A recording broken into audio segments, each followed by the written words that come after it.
Mai pe scurt, am avut parte de lecția vieții. Eram la coadă să iau la fete câte o placentă și să apropie un domn mai ușor în vârstă.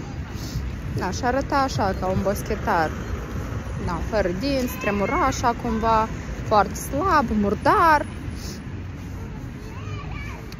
Și se oprește acolo lângă noi și întreabă: a cui sunt acești copii? Eram eu, era încă o doamnă cu căruciorul, eu cu doi copii. Și în situația dată, doamna cu căruciorul nu s-a întors, ea era deservită în momentul ăla, eram eu la coadă.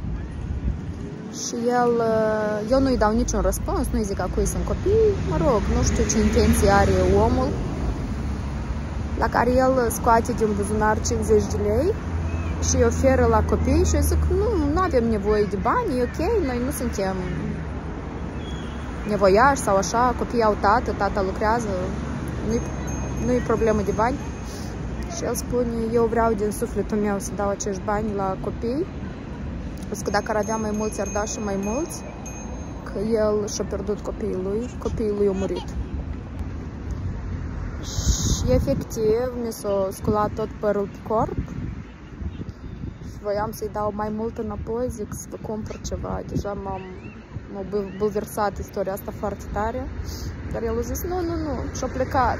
Deci a fost așa o fracțiune de secundă, a apărut și a plecat.